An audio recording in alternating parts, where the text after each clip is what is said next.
Bismillahirrahmanirrahim. Assalamualaikum warahmatullahi wabarakatuh.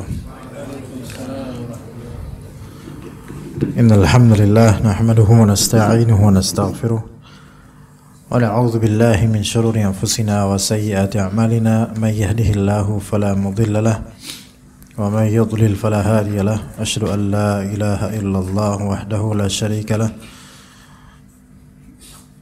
wa asyhadu anna Muhammadan abduhu wa rasuluhu la nabiyya ba'dah. Amma ba'd. Kita lanjutkan ikhwas sekalian kisah-kisah dalam kitab Adab dan Kiat dalam menggapai ilmu dari nomor 11 terlebih dahulu. Ibrahim Al-Harbi rahimahullah.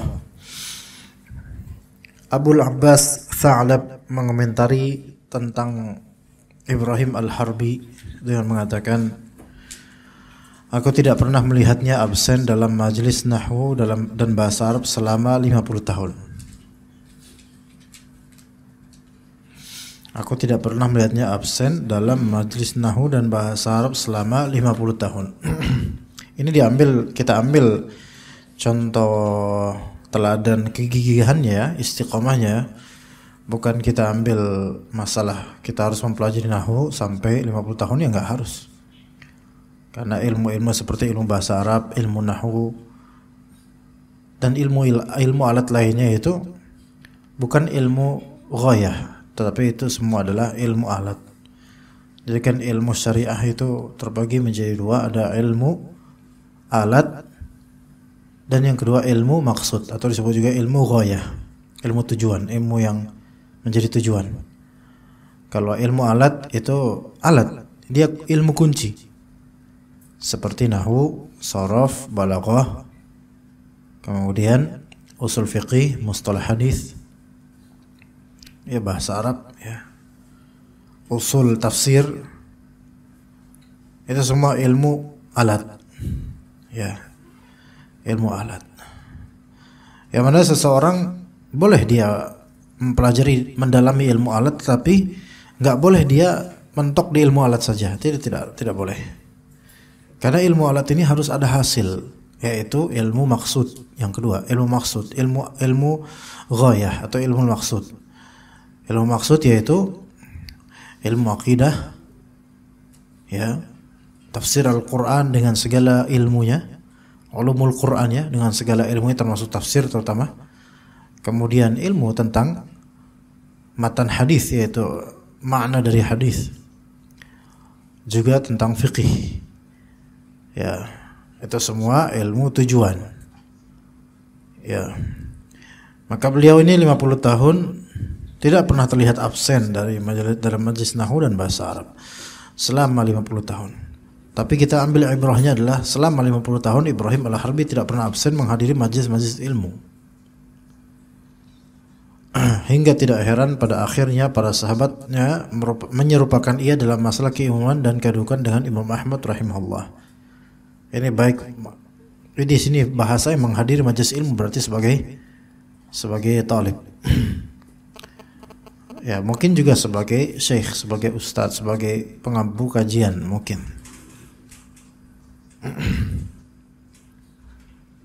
Nomor 12, Muhammad bin Ahmad bin Qudamah rahimahullah. Ingat, ini bukan Ibnu Qudamah Al-Hanbali, beda. Ibnu Qudamah itu beda lagi. Karena namanya Ibnu Qudamah itu Abdullah, bukan Muhammad. Ya, apalagi tambah Muhammad bin Ahmad bin Qudamah Maretan, lebih bukan lagi, ya. Ya. Jadi ini Muhammad bin Ahmad bin Qudamah bukan Ibnu Qudamah, beda. Ibnu Qudamah Al-Hanbali itu pengarang kitab Lum'atul I'tiqad, Rawdatun Nazir, untuk fikih Hanbali beberapa kitab. Bukan itu. Nah, di sini kita contoh kegigihannya. Beliau telah menulis dengan tangannya sendiri banyak kitab, di antaranya yaitu kitab Tafsir Al-Baghawi. Ini termasuk kitab mutawwalat dalam bidang tafsir, tebal, panjang. Ya. Yang Anda punya, saya katakan yang punya besar, besarnya tuh lebih besar daripada ini, segini, ya gede gitu. Ya, dan tebal. Satu jilid bisa 700 atau 800 halaman. 4 jilid tapinya, dan hurufnya fontnya agak kecil-kecil, jadi tebal sekali. Itu gimana kalau ditulis pakai tangan? Nah, masih ada yang lebih dari itu. Al-Mughni, Masya Allah, sedikit lebih tebal daripada tafsir Al-Baghawi. Kitab fiqih, tafsir Al-Baghawi, Ma'alimut Tanzil, karya Imam Al-Baghawi. Al-Mughni karya Ibnu Qudamah. Ibnu Qudamah yang bukan Muhammad bin Ahmad bin Qudamah, beda lagi. Ibnu Qudamah penulis Al-Mughni fikih Hanbali ini yaitu Abdullah ibn Qudamah, beda. Ya. Al-Mughni ini fikih Hanbali dan merupakan marja' atau rujukan fikih mazhab Hanbali dan bahkan fikih Islam pada umumnya. Kemudian Hilyah ini sudah tafsir Baghawi, dan Al-Mughni dicatat, ditulis sendiri, ditulis ulang olehnya. Hilyah Abi Nu'aim, ini namanya kitab Hilyatul Awliya wa Tabaqat Al-Asfiya. Hilyatul Awliya wa Tabaqat Al-Asfiya, karya Abu Nu'aim Al-Asfahani. Abu Nu'aim Al-Asfahani, ya, orang Iran. Dulu Iran versi dulu nggak ada namanya Iran, ya, Persia, ya. Hilyatul Aulia ini termasuk kitab yang kalau antum punya, alhamdulillah, itu artinya apa Hilyatul Aulia? Perhiasan para wali. Tapi ini jangan difahami wali dalam artian sufi ekstrim, bisa terbang, bisa sholat di atas pohon, bukan itu. Wali di sini para ulama. Kitab Hilyatul Aulia ini merangkum mutiara-mutiara salaf, perkataan-perkataan salaf dan para ulama dengan sanad biasanya. Di Indonesia sudah ada terjemahannya. Setahu ana udah ada terjemahannya. Kalau nggak salah pustaka mana si Khalid, mana Khalid? Ya Khalid. Biasanya dia tahu tuh cetakan-cetakan itu. Hah? Ta'zir apa? Iya, Pustaka Azam. Warnanya agak cerah, warna bukunya, ya, putih hijau olive gitu ya, seperti itu, seperti bajunya bapak ini, agak putih terus hijau olive kalau nggak salah pak, atau kecoklatan. Ada berapa jilid Pak Ari? Lebih dari 10 ya? Iya, karena memang tebal. Itu isinya athar salaf itu. Kalau antum pengen menenteramkan qalbu antum, ya, dengan athar salaf, tapi sifatnya misalnya atharnya Umar bin Khattab, nanti banyak tuh disebutkan. Ini entah yang atharnya sanadnya dhaif atau yang sahih atau gimana. Al-muhim kalau misalnya athar salaf, ikhwan, para ulama ahli hadis itu tidak memperketat, ya, kecuali untuk athar-athar yang merupakan tafsiran terhadap ayat-ayat akidah atau perbincangan terhadap akidah, apalagi usul akidah, asas-asas akidah, dan agak beda dari akidah ahlus sunnah. Kalau ternyata ada riwayat dari salaf kayak gitu, maka ditinjau sanadnya dulu. Tapi biasanya kalau misalnya selaras, insya Allah nggak begitu ditinjau. Ya, ya, ini bedanya antara hadis dengan athar. Ya, kalau hadis Nabi SAW, para ulama memiliki kriteria sehingga mereka akan memeriksanya.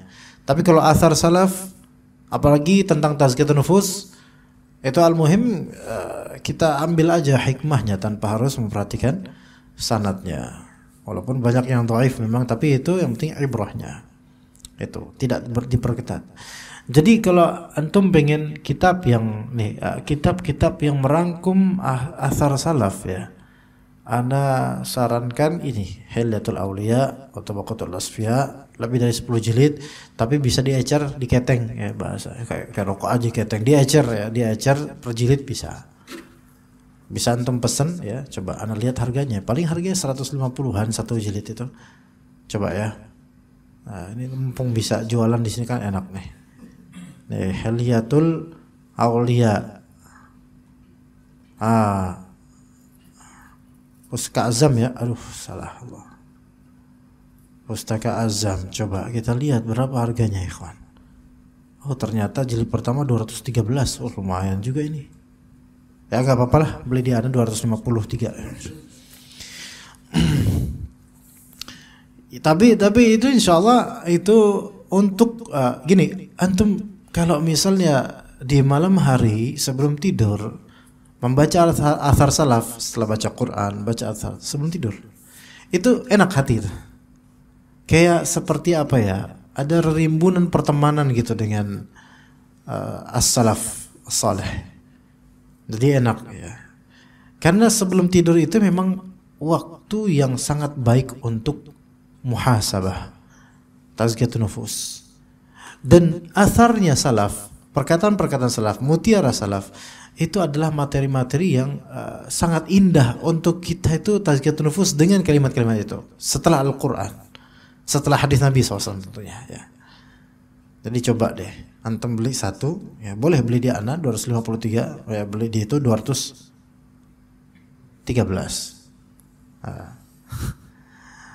Nggak beli di Ana dan nggak beli di itu, Ana yakin sama antum. Ya, yang penting Ana kasih tahu aja. Terus yang kedua, lebih ringan insyaallah. Astagfirullah. Kitabnya namanya Sifatus Safwah. Ini lebih sedikit, lebih syarat insyaallah, lebih padat tapi lebih tipis daripada ini. Sifatus Safwah. Anda tidak tahu apakah itu 2 jilid atau 1 jilid. Itu recommended sekali Sifatus Safwah itu untuk tazkiyatun nufus dengan athar salaf. Sifatus Safwah. Ya.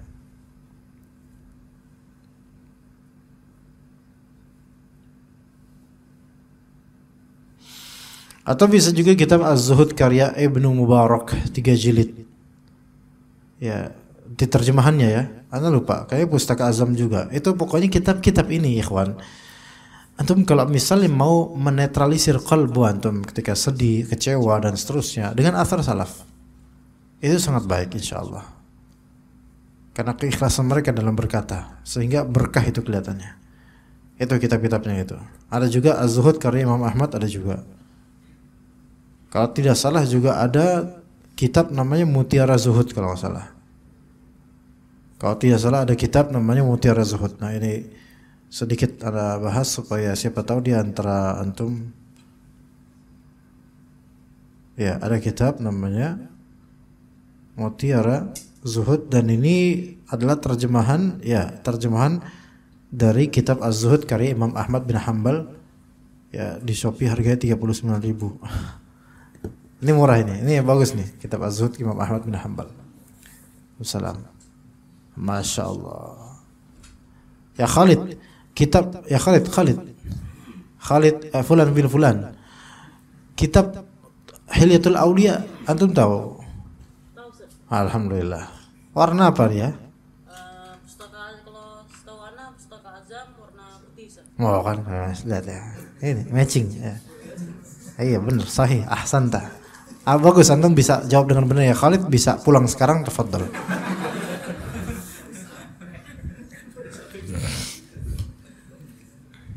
Kemudian kitab Al-Ibanah karya Ibnu Battah, dan ini yang lebih tipis dibandingkan 3 kitab yang disebutkan sebelumnya, Tafsir Baghawi, Al-Mughni, Hilyah Abu Nu'aim. Dan juga karya Al-Khiraqi. Ini Al-Ibanah karya Ibnu Battah, ini kitab akidah dengan sanad. Nah, perlu diperhatikan ada namanya kitab Kutubul Aqidah Al-Musnadah. Apa itu Kutubul Aqidah Al-Musnadah? Kutubul Aqidah Al-Musnadah adalah kitab-kitab akidah yang di dalamnya itu merangkum pendapat-pendapat salaf tentang akidah secara bersanad. Akhbarona fulan an fulan an akhbaran fulan gitu. Seperti kitab-kitab hadis Sahih Bukhari, Sahih Muslim. Tapi ini bedanya fokus di akidah saja. Kitab-kitab tersebut diantara yang paling masyhur Al-Ibanah karya Ibnu Battah. Dan ini kitab yang di Indonesia ini nggak dibahas sama asatidzah kita karena memang masih asing di telinga kita. Kita biasanya mentok-mentoknya usul salasah, qawaid arba gitu. Ya. Ada juga kitab Asy-Syari'ah karya Al-Ajuri. Asy-Syari'ah karya Al-Ajuri ini juga termasuk kitab yang sangat mu'tamad sangat diandalkan menjadi rujukan Ahlus Sunnah dalam akidah as-salafiyah yang bersanad.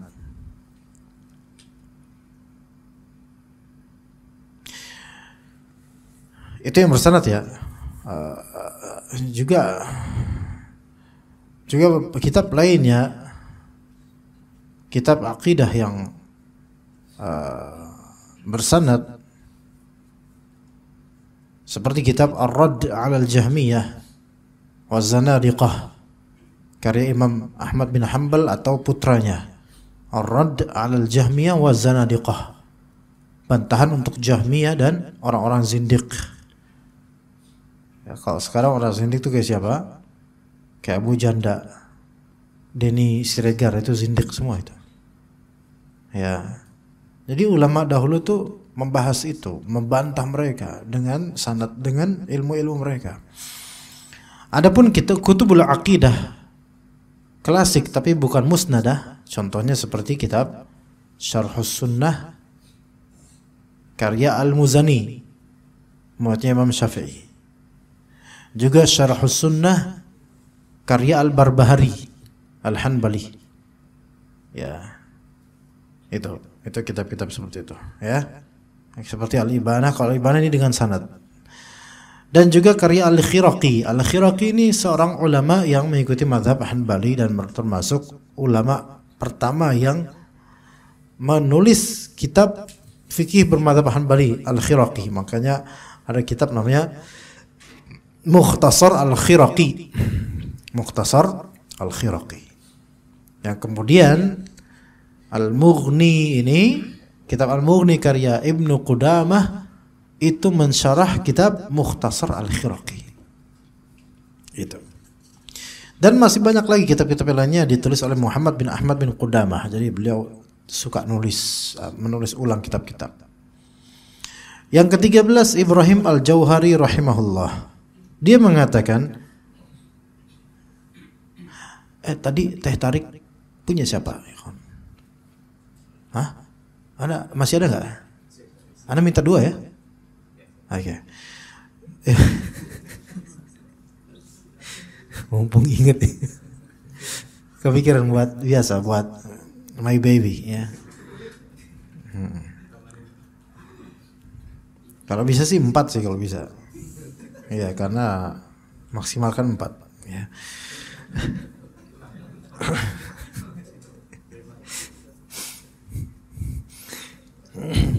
Ibrahim Al-Jauhari rahimahullah. Dia mengatakan semua hadis yang ada padaku yang tidak melalui 100 jalur sanad maka aku bagaikan anak yatim terhadapnya. Faham enggak kalimat? Ana ulang. Semua hadis yang ada padaku yang tidak melalui 100 jalur sanad maka aku bagaikan anak yatim terhadapnya. Ana pengen antum, di antara antum ada yang menjelaskan kalimat yang barusan ana tuturkan. So, ana ulangi ya. Ana ulangi ikhwan. Semua hadis yang ada padaku yang tidak melalui 100 jalur sanad maka aku bagaikan anak yatim terhadap hadis tersebut. Fadhal. Siapa yang bisa menjelaskan? Fadhal. Perhatian luar biasa. Itu pasti. Tapi enggak, itu bukan menjelaskan kalimat ini. Kurang tuntunan. Antum ngatain ulama ini berarti. Kurang ini ya, kurang piknik gitu. Wah, Pak, bahaya juga antum. Ini semua hadis yang ada padaku yang tidak melalui 100 jalur sanad maka aku bagaikan anak yatim. Oh, antum mikirnya anak yatimnya ya. Jadi kurang bimbingan ayah gitu ya. Bukan gitu maksudnya. Ya enggak apa-apa sih, antum udah menjawab alhamdulillah. Daripada teman-teman antum cuma bisa ketawa. Ayo, fadhal. Ayo, Khalid, Fulan. Bisa enggak jawab?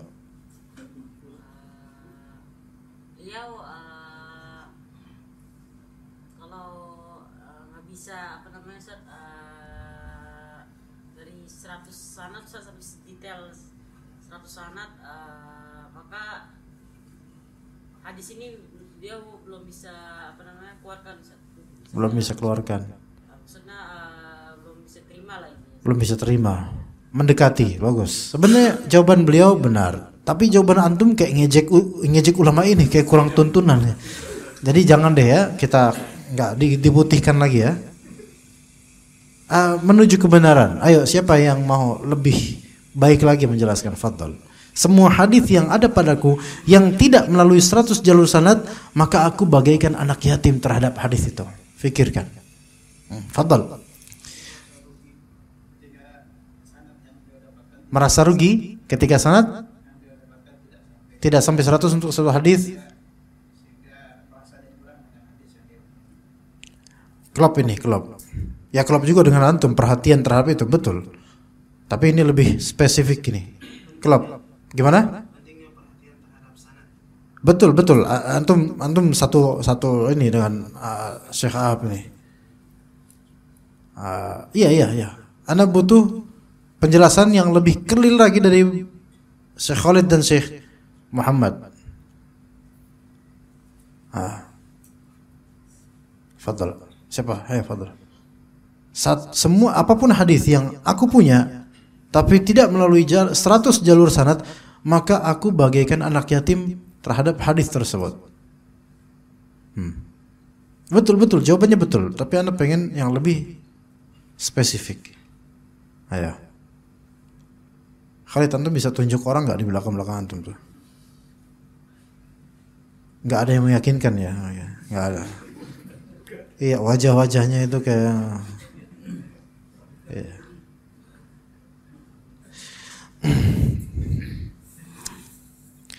Semua hadis, apapun hadis yang ada padaku yang tidak melalui 100 jalur sanad aku dapatkan, maka aku bagikan anak yatim terhadapnya. Antum tahu nggak anak yatim gimana? Anak yatim terhadapnya. Berarti apa? Seperti kata beliau, merasa masih kurang. Masih belum bisa beliau keluarkan. Gitu kan? Ya kan?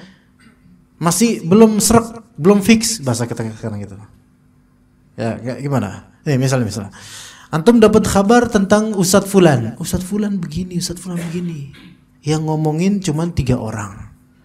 Baru 3 orang enggak. Antum bilang, selama kabar negatif tentang Ustadz Fulan ini belum mencapai 10 orang yang berbeda yang membicarakannya di depan ana bagaikan anak yatim terhadap kabar tersebut.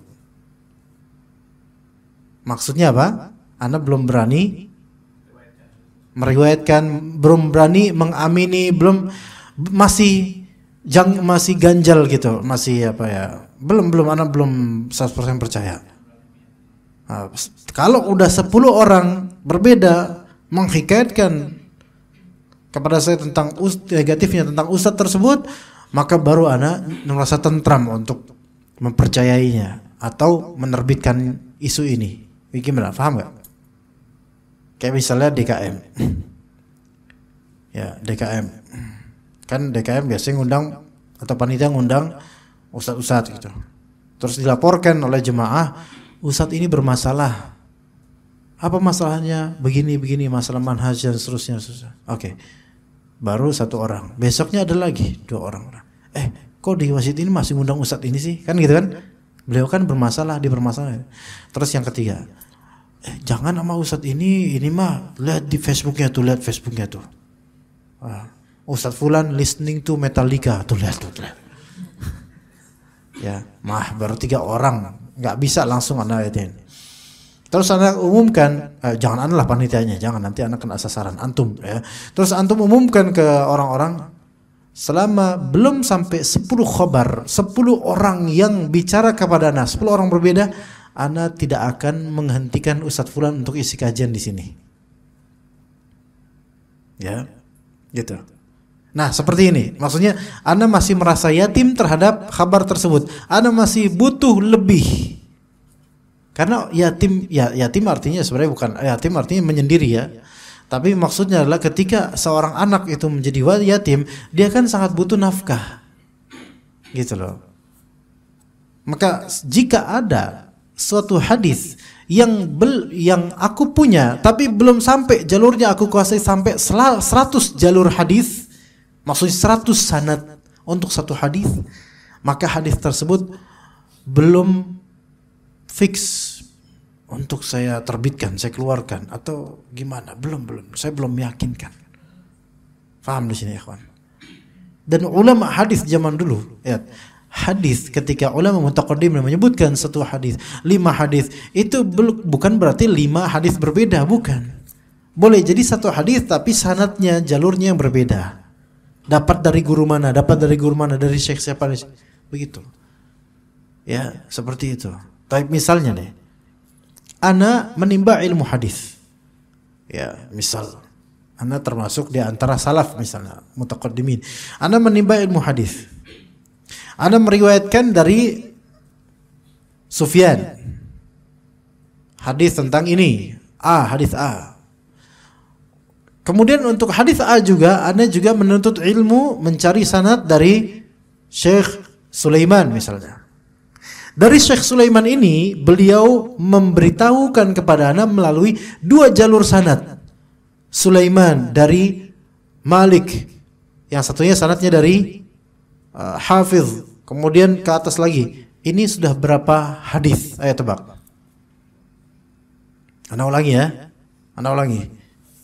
Ana nyari hadis, misal ana nyari hadis tentang innamal a'malu binniyat, sanad.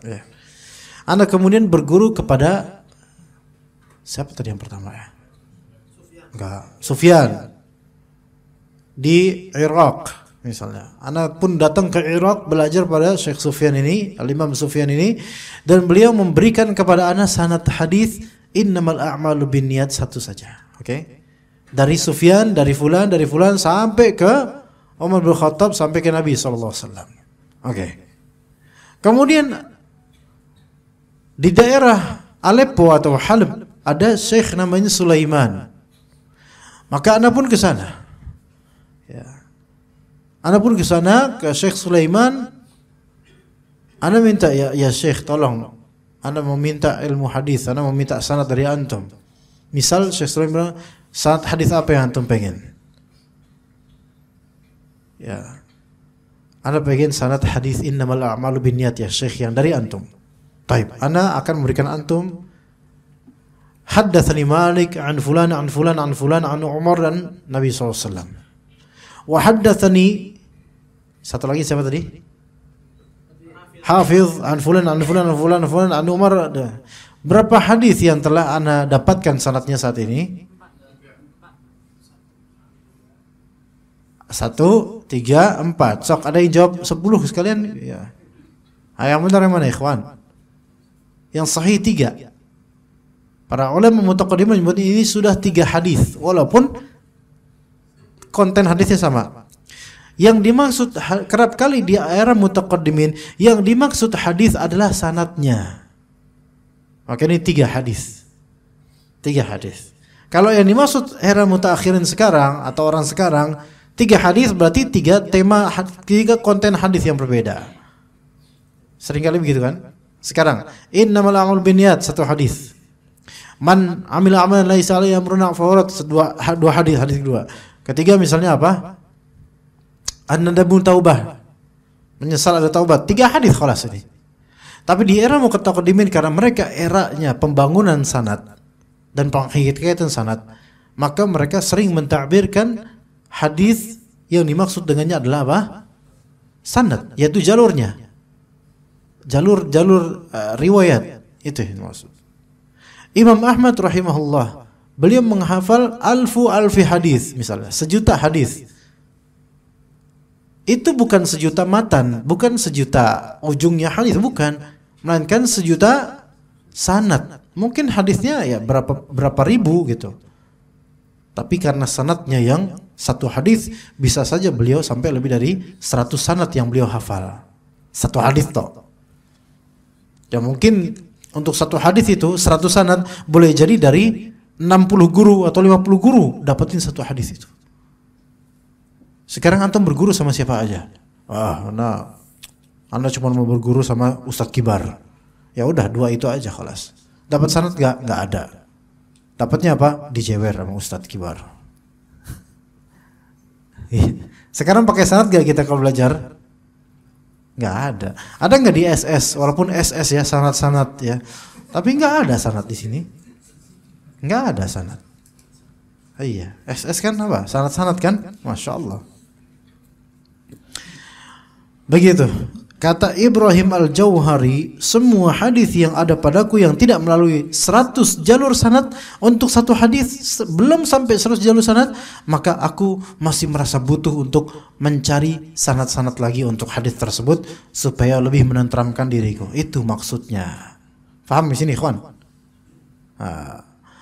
Maka dikatakan di sini beliau senantiasa mengadakan perjalanan jauh hanya untuk mencari hadis, dengan melakukan penelusuran dan penelitian hingga ia berhasil mengumpulkan kadar yang sangat banyak dari sanad-sanad hadis. Kemudian ada Abu Al-Husain, pakai sad, Abu Al-Husain Al-Asadi. Beliau mengabdikan dirinya untuk mengajar. Boleh nggak seseorang mengabdikan dirinya untuk mengajar? Tafadhal. Selama dia punya kompeten, mampu, punya ilmu, dan bisa bermanfaat untuk kaum muslimin, alhamdulillah. Ya.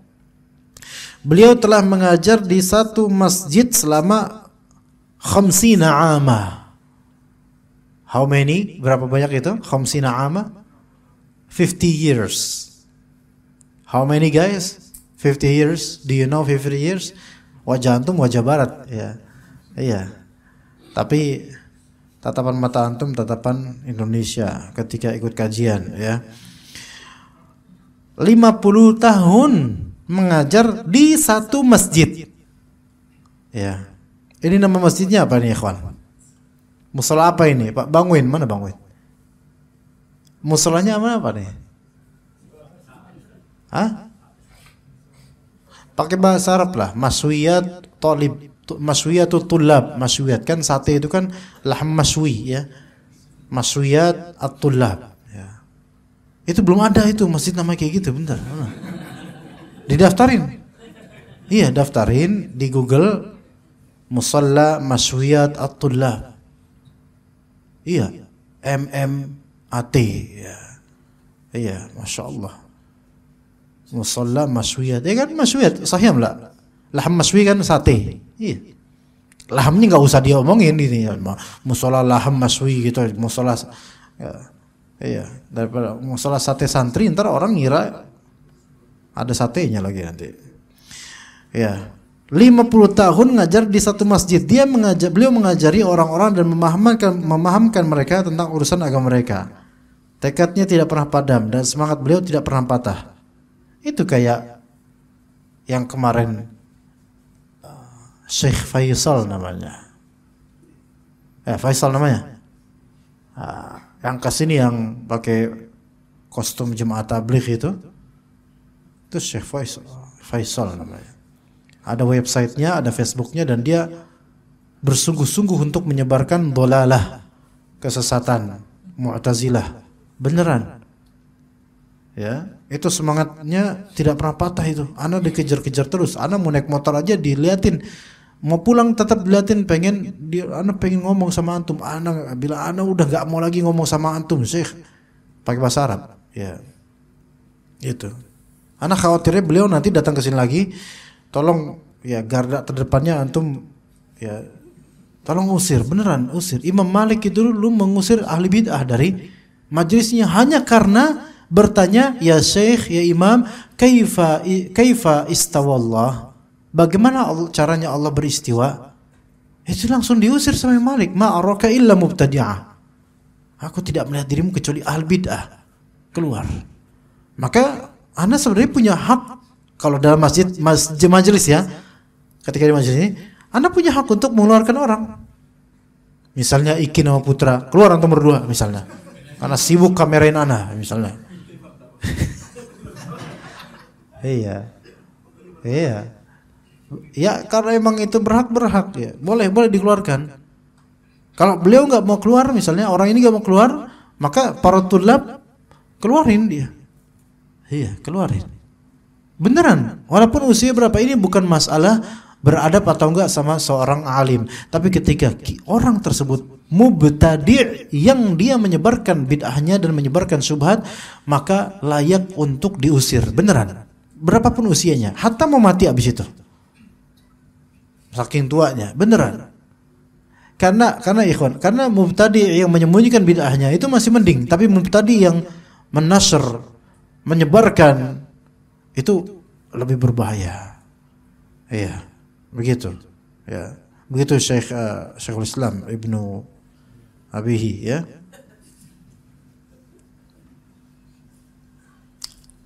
Namun hal tersebut bukanlah sesuatu yang aneh.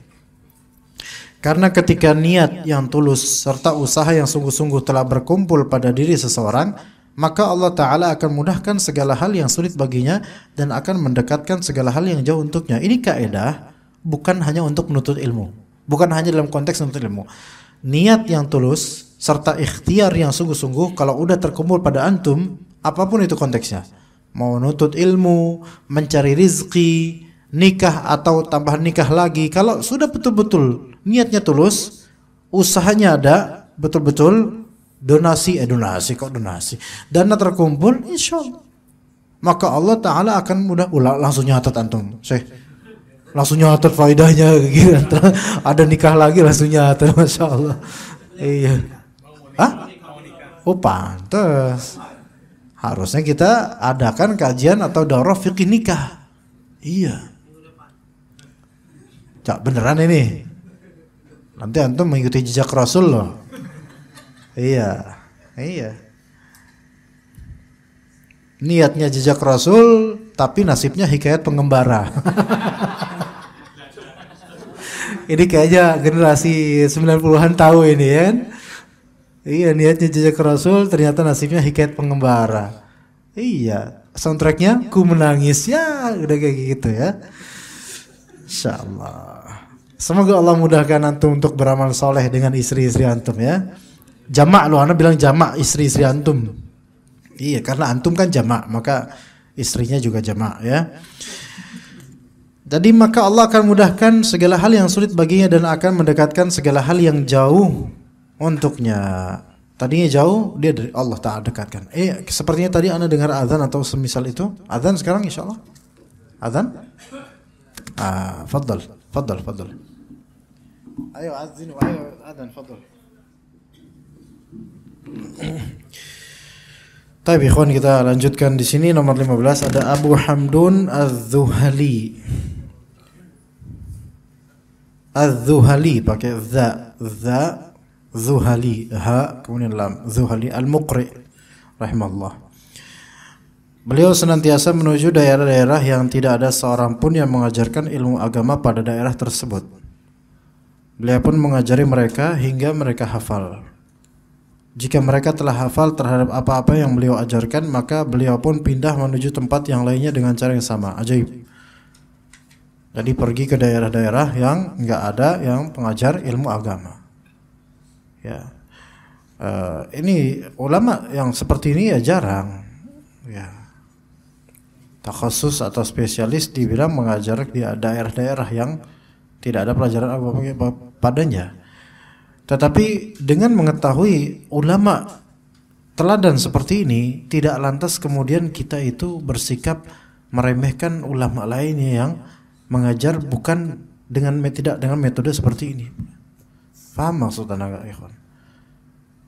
Misalnya antum melihat masalan antum tahu Hidayatullah enggak? Hidayatullah. Apa namanya? Yayasan Hidayatullah. Ya, dan lainnya ya.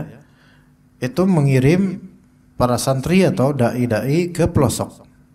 Oke? Dai-dai ke pelosok. Ketika antum mengetahui perjuangan mereka yang Masya Allah, antum jangan kemudian membuat tulisan atau perkataan, iya mereka tuh Masya Allah nggak kayak ustadz-ustadz kita yang dakwahnya itu di perkotaan. Kalau maksudnya di sini apa ini maksudnya? Ya, kalau maksudnya adalah bahwasannya ustadz-ustadz kita yang di perkotaan itu tidak ada jasa terhadap umat, maka ini jelas salah. Tapi kalau maksudnya perkataan kita di sini adalah di kota ini terjadi banyak fitnah gitu loh. Dan desa-desa masih lebih membutuhkan pengajaran, itu mungkin masih bisa kita terima. Tapi kalau kita meng-underestimate perjuangan para dai di kota hanya dengan berbekal kita melihat ini dai-dai teladan di desa, itu nggak bisa. Setiap orang ada tempatnya memang. Sekarang kalau misalnya dai-dai kota ini Jabodetabek, oke lah semuanya yuk dilempar ke desa-desa. Pertama, uslub mereka belum tentu cocok untuk orang desa, itu pertama. Kedua, masalah keluarga mereka di mana asatidah kita? Ya keluarga di sini susah kalau misalnya dilempar ke desa, keluarga di sini. Kalau emang mau ngelempar ke desa sekalian sama keluarganya. Dan yang ketiga, keterbiasaan hidup dan gaya hidup dan kebutuhan ekonomi di kota itu ketika berubah ke desa itu susah ikhwan. Ya. Susah. Dan ada beberapa hal lagi, terutama pertama masalah uslub sebenarnya, masalah uslub. Kalau udah biasa di kota, udah biasa ke penuntut ilmu yang di kota, digeser ke desa, biasanya kadang nggak nyambung. Kadang ya, nggak nyambung. Maka tiap orang ya ada takhasusnya lah. Ketika sama-sama memang mereka dai semua, ada bidangnya insyaallah. Nah, yang sekarang itu Anda melihat belakangan ini ada beberapa individu yang mengkomparasikan antara apa yang diusahakan pesulap merah dengan asatidzah Ahlussunnah. Dikomparasikan. Memang ada kalimat yang lebih halus seperti memang beliau tidak punya ilmu tinggi, tidak punya ini, tapi beliau telah iya kenyataannya benar, memang masya Allah. Tapi kalau kemudian dibandingkan, ya tidak seperti ustadz-ustadz kita yang tinggal di majelis, duduk dan seterusnya. Ini nggak bisa seperti ini. Ketahuilah bahwasannya orang-orang seperti pesulap merah itu bisa dapat ilmu tauhid pun juga berkah dengan izin Allah Ta'ala dari pengajaran asatidzah sebenarnya tanpa kita ketahui. Ya, pasti pernah mendengar ceramah asatidzah Ahlussunnah atau ulama Ahlussunnah sehingga fitrahnya itu terbentuk. Dan juga ikhwan, kita itu nggak tahu apa yang dirasakan oleh asatidzah dari tantangan dan kesulitan ketika berdakwah atau efek dari berdakwah. Dan Anda mengetahui beberapa asatidzah yang belasan tahun disantet gara-gara dakwahnya.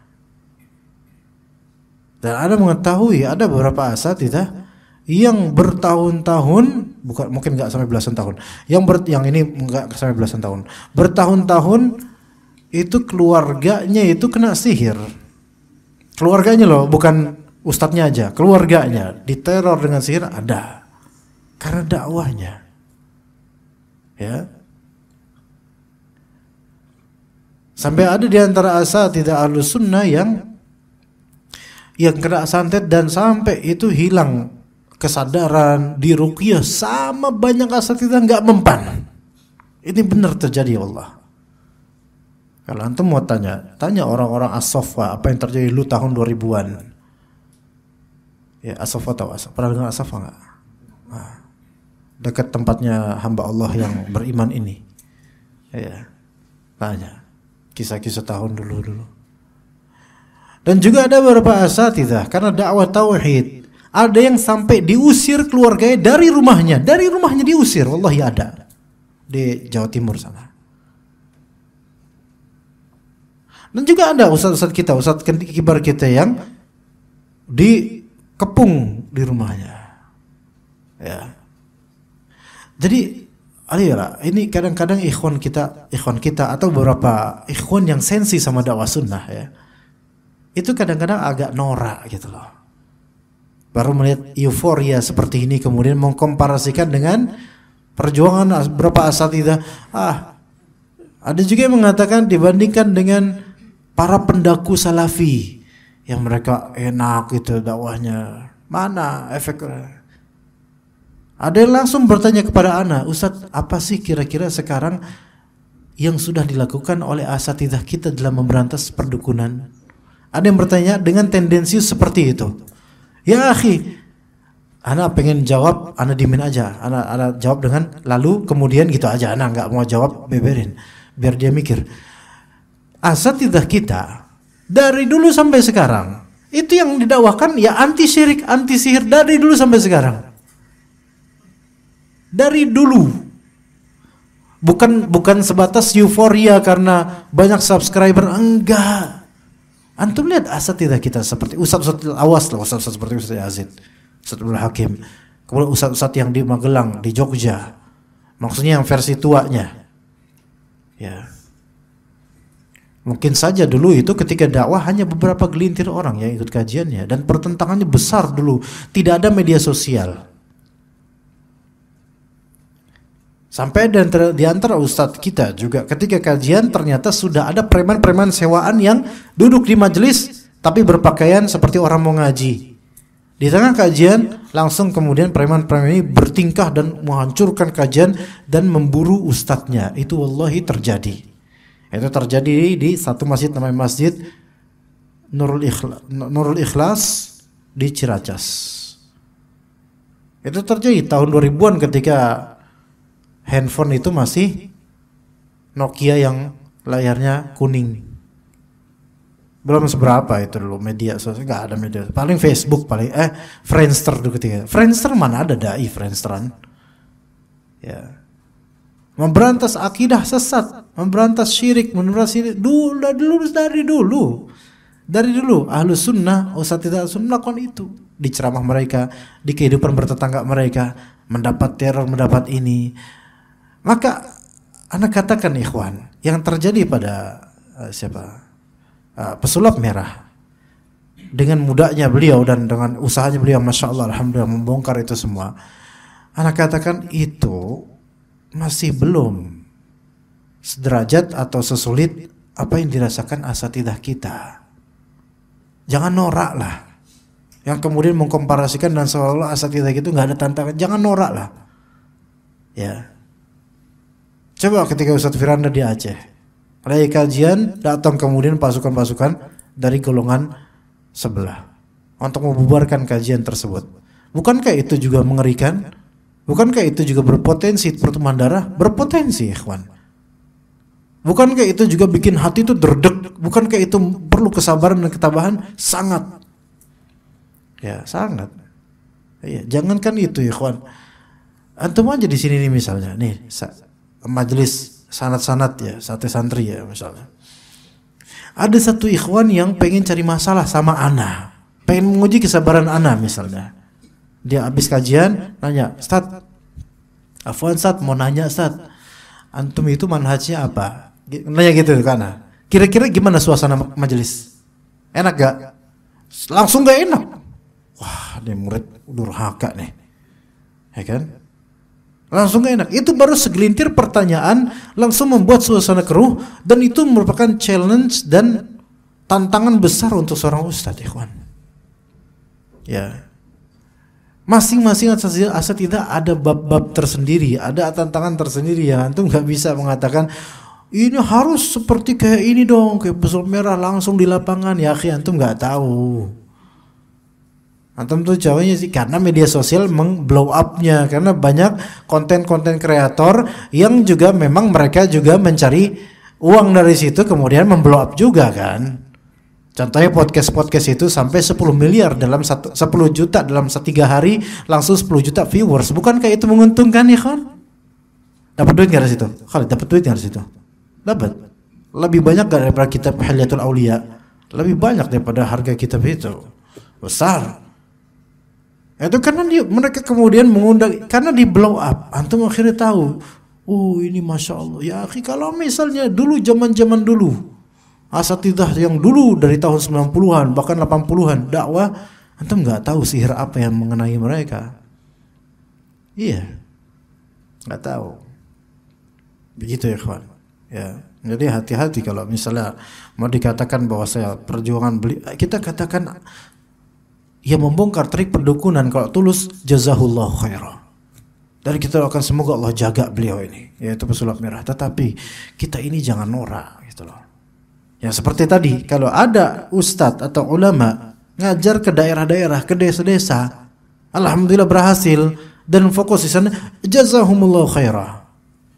Yang di kota memang terkena fitnah banyak, betul, kita nggak ingkari itu. Tapi jangan kemudian dikatakan ini sejatinya asatidzah di kota ini semuanya itu harus ke desa. Nggak bisa gitu. Mungkin ada yang memang semestinya ke desa kalau memang asatidzah tersebut desanya, kampung halamannya membutuhkan kembali ke desa.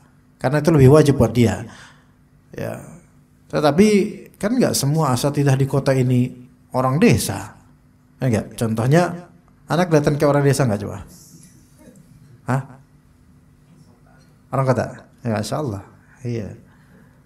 Ya anak orang lahir di Kalibata mau ke desa mana?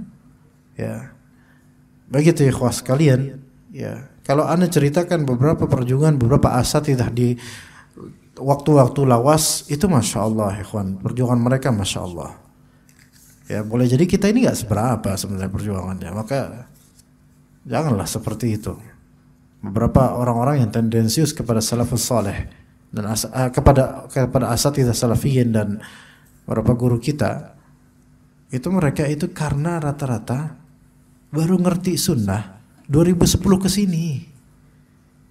Coba mereka tuh merasakan gimana rasanya kajian 2010 ke sono. 2000 berapa? Belum sampai 2010. Apalagi tahun 90-an. Ya. Gimana atmosfernya? Nggak ada kamera, nggak ada rekaman, nggak jarang direkam. Dan juga masih susah untuk ngisi kajian di sana sini, masih susah dulu. Ya, maka ikhwas sekalian semoga Allah Ta'ala menjaga siapapun orang yang berniatan baik untuk membela agama Allah. Ya, baik dari kalangan salafiyin atau selainnya, kalau memang pengen membela agama Allah dan ikhlas, maka semoga Allah berikan hidayah supaya benar membelanya. Karena ketika seseorang tampil kemudian tibanya namanya tersohor, maka sungguh itu bala. Itu adalah bala, itu adalah bencana. Siapapun dari antum, Anda atau antum berbicara atau memperagakan sesuatu, tiba-tiba dengan itu viral dan mencuat, sungguh itu musibah.